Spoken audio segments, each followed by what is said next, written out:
Hello, from LPL Financial. Welcome to The Talking Point. I'm your host, Quincy Krosby. Good morning, everyone. This is Quincy Krosby. It is The Talking Point. It's Monday morning, August 14th, and we are 90% through the earnings season, and the news is actually fairly good. We had expected when we began that the earnings would be down about 6%. Then that transitioned into about 5.5%. And actually, as we come to this date, we're only down at about 3.5 to 3.8%, which is pretty good because when you factor in that a good portion of that comes from the energy sector, you realize that energy has turned the corner. And as we are now in the third quarter, energy actually is leading. So we may finish up this earnings recession with the second quarter. We'll be paying very close attention to third quarter estimates. But the point I want to make is this has been a market that has been discerning. It isn't as if this market has been allowing companies to miss on the top line or the bottom line or in guidance and just saying, okay, no problem. It has been discerning, and it has been punishing companies that have not actually been, within consensus estimates. So where we are right now, everyone, I see many headlines. Oh, the earnings season is over. No, it's not over quite yet. This week is very big on retail, and we know how important retail is, especially considering that consumer spending is 68% of our economy. So this week, we are going to be focused on Home Depot. We are going to be focused on Target and Walmart. Of course we are. And the reason these are so important is it tells us how we are spending and what we're buying. For example, I'll just use this as an example. Within Walmart, we know from the last couple of earnings season that folks are going in and spending most of their spending within Walmart in the food section because food prices have gone up so dramatically. In addition, with regard to Walmart, we're focused on who's going in, because what we heard from management is that higher income Americans are going into Walmart and also buying food. But we want to know, are they also buying higher margin items? And we will hear from Walmart how it's broken down. So this is going to be quite important. And also, on top of everything else, we have Amazon coming out and saying there will be another Prime date in October. Well, what do you think that does? The implications of that is that all of the other retailers have got to compete with another Prime date in October. So it's going to be a very interesting week because this is the week we also get retail sales. Tomorrow, we will get retail sales. We'll also get retail sales minus automobile sales. And we're going to come up with a picture of consumer spending. And as we know, and I don't want to keep repeating this, why we are so important. Remember also, during this earnings season, we have heard companies talk about cutting costs, right? They're all doing that. However, we have not heard a majority of companies mentioning cutting costs with cutting headcount, because the link between consumer spending and the labor market is extremely tight, as you can imagine, because as the labor market remains resilient, consumers continue to spend. But I have to say, just paying attention to the earlier reports, we are, as consumers, being more deliberate in our spending. We're being more careful in our spending. And I have to laugh as I say this because in the beige book that came out recently, that's the Federal Reserve's anecdotal look at territories within the Federal Reserve banking system.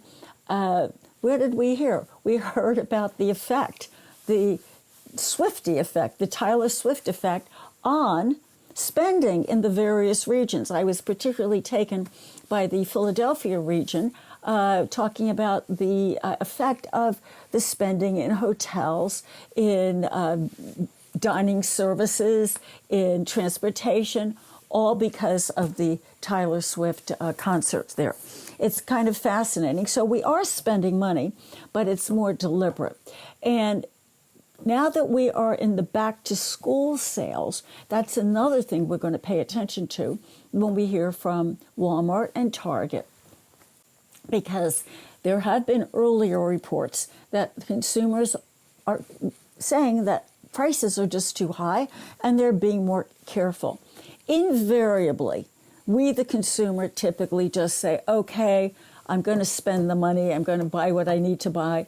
And we tell the companies that are doing the survey reports, well, I'm going to be more careful. That's what we're going to be paying attention to. Are we actually being much more careful and deliberate? So it's going to be a busy week for that. Also, last week, we had the Consumer Price Index, and this is important.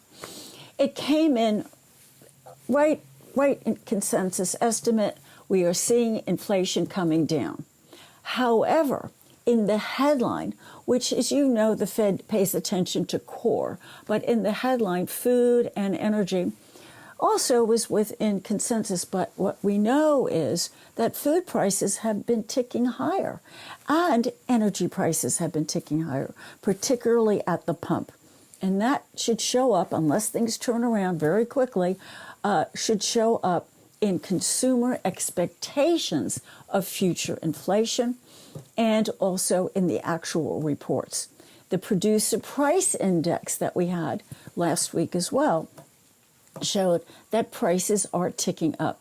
When I broke it down, I noticed that services, whether I'm talking about asset managers raising their prices, insurance companies raising their prices, healthcare services, prices moving higher across the board. But it excludes food and energy, and because it's a wholesale look, and we can't exclude it. You know why we can't exclude food and energy? Because that's the real world. Food and energy is the real world. That's the world we live in. We don't live in the world of just services moving higher. So ultimately, we're going to have to see, and why it is ultimately important, because the Fed is going to have to make a decision whether or not they maintain a pause on the September 20th Federal Reserve meeting, which right now, in terms of the Fed funds futures market, shows no indication that the Fed is prepared to raise rates at that meeting. The next meeting will be in November, and then we'll go into December. But before all of that, the Fed, Chairman Powell, will be speaking at the Jackson Hole, Wyoming conference. And I don't want to scare anybody, but remember last year at the Jackson Hole, Wyoming conference, he had a very short delivery, almost a soliloquy, I would have to say. And take a look at how quickly the market tanked. So we don't expect him to do that this time around, but the market will be on guard to see whether he comes out more hawkish, more dovish, and maybe just more neutral. That said, this week we are also going to get a release of the Fed minutes from the last meeting. Now, the market is always interested in, was there anything that they missed in terms of what the Fed was thinking or saying.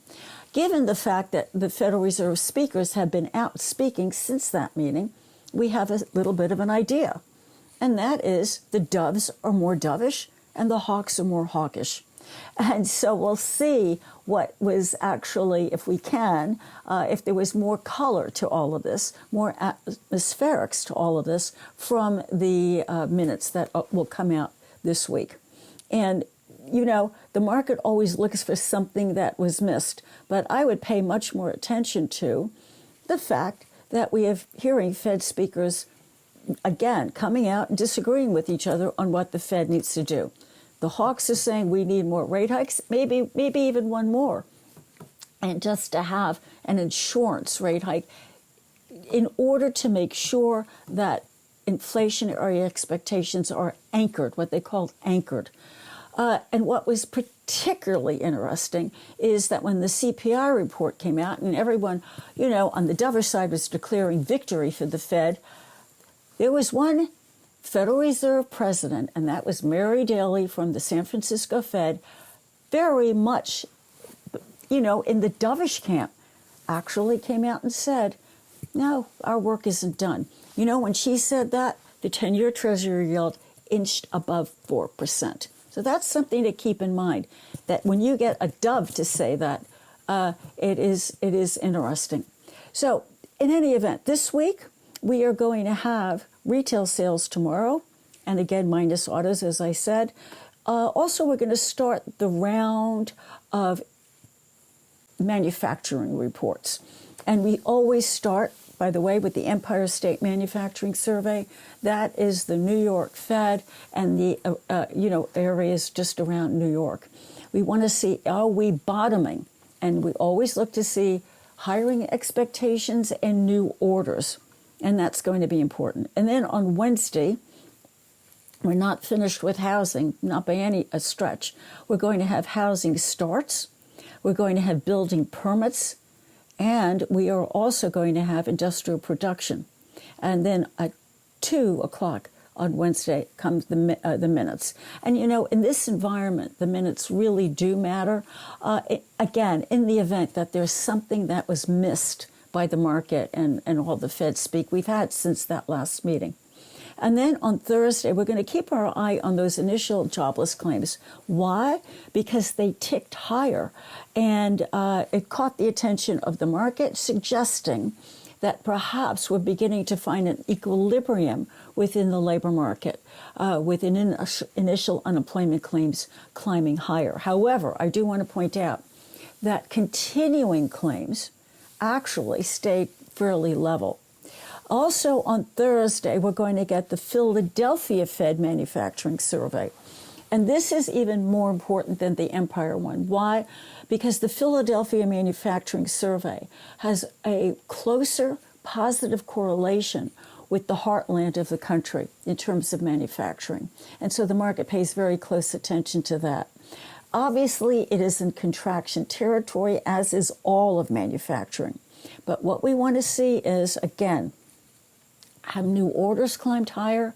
And what about hiring expectations? We'll also have U.S. leading economic indicators.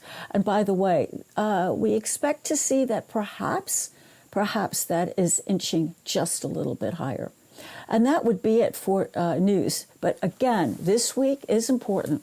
We will have Home Depot, we'll have Lowe's, we will have Walmart, and we'll have Target, among many other companies in the retail sector reporting. But the big ones, obviously, Home Depot. And remember, the last report that we had from them was not good. And they said, we're not seeing Americans spending a lot of money on renovations. One of the reasons that we haven't seen is, one, many folks are saying, I'm not planning on selling my house. You know, existing home sales are not climbing much higher, as folks who have mortgages that are below 3% are saying, I'm not going to sell. I'm just going to stay here.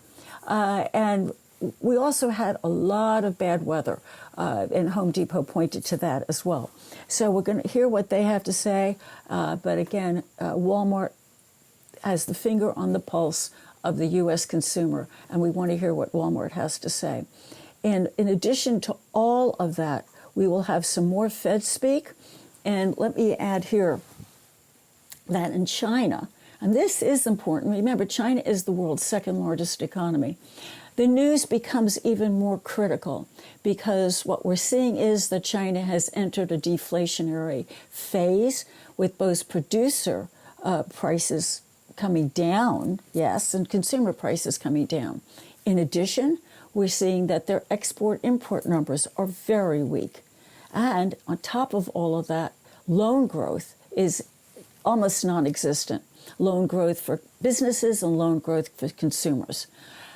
Amid all of this, there are more problems in their very large property development sector.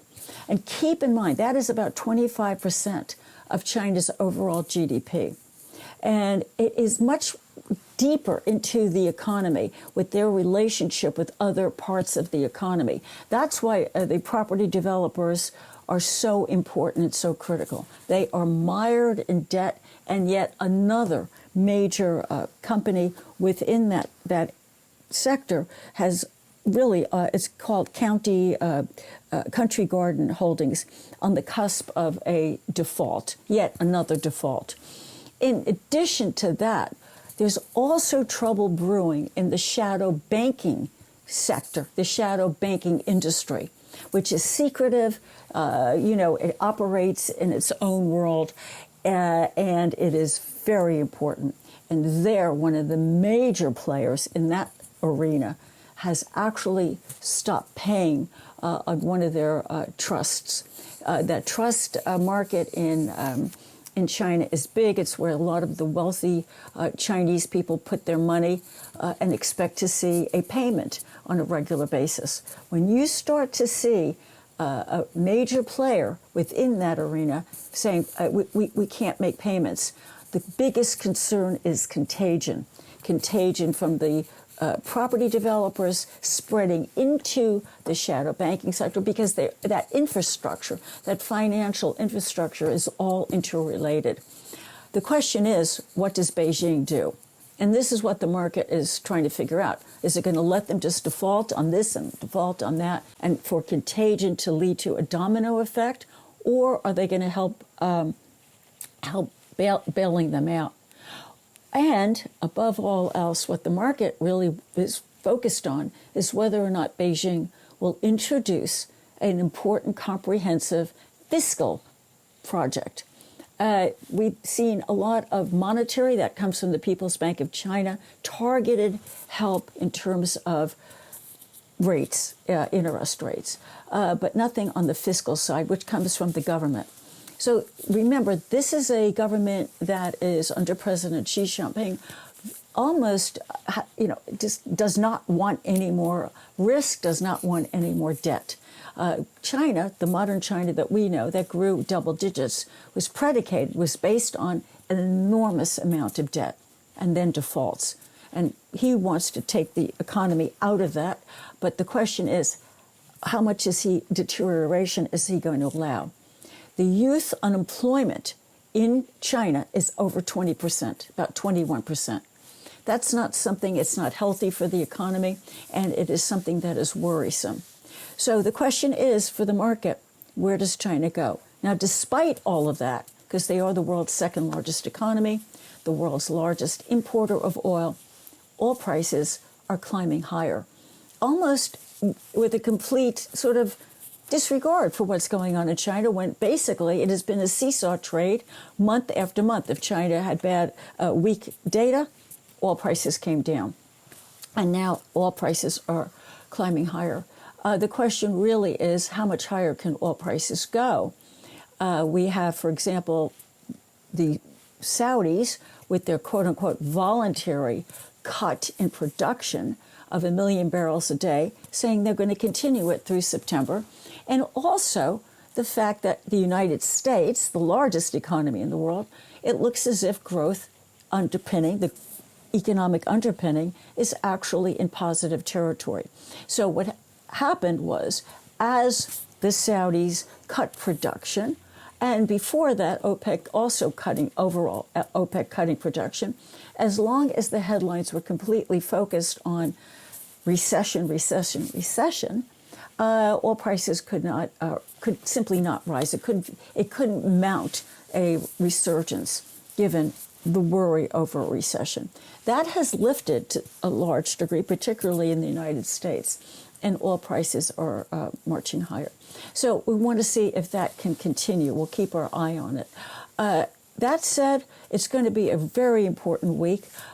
August, as everyone knows, is the beginning of a weaker seasonality. I would actually have to say negative seasonality. And so far, it is living up to its reputation. The catalyst to get this market turning around could be this week, but keep in mind that if the retail numbers are very strong, the market could have a negative effect.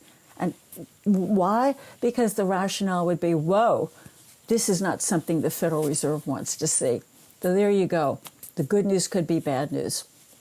And we may have to wait until August 23rd to have a very important earnings release from NVIDIA, which, as everyone must know on this call, was a market leader during the second quarter earnings season. So that's it from here. Busy week, negative seasonality, looking for a catalyst to turn this market around. It's going to be interesting to see the economic data releases and also corporate America coming to the fore. Take care. We'll be back next week. Thank you. This material was prepared by LPL Financial. It's for general information only and is not intended to provide specific advice or recommendations for any individual. There is no assurance that the views or strategies discussed are suitable for all investors or will yield positive outcomes. Investing involves risks, including possible loss of principal. Any economic forecast set forth in the podcast may not develop as predicted and are subject to change. References to markets, asset classes, and sectors are generally regarding the corresponding market index. All indexes are unmanaged and cannot be invested into directly. Index performance is not indicative of the performance of any investment and do not reflect fees, expenses, or sales charges. All performance reference is historical and is no guarantee of future results. All information referenced in the podcast is believed to be from reliable sources. However, we make no representation as to its completeness or accuracy. Securities and advisory services offered through LPL Financial, a registered investment advisor and broker-dealer, member FINRA and SIPC. Insurance products are offered through LPL or its licensed affiliates. To the extent you are receiving investment advice from a separately registered independent investment advisor that is not an LPL affiliate, please note LPL makes no representation with respect to such entity. If your financial professional is located at a bank or credit union, please note that the bank or credit union is not registered as a broker-dealer or investment advisor. Registered representatives of LPL may also be employees of the bank or credit union. These products and services are being offered through LPL or its affiliates, which are separate entities from and not affiliates of the bank or credit union. Securities and insurance offered through LPL or its affiliates are not insured by the FDIC or NCUA or any other government agency, not bank or credit union guaranteed, not bank or credit union deposits or obligations, and may lose value.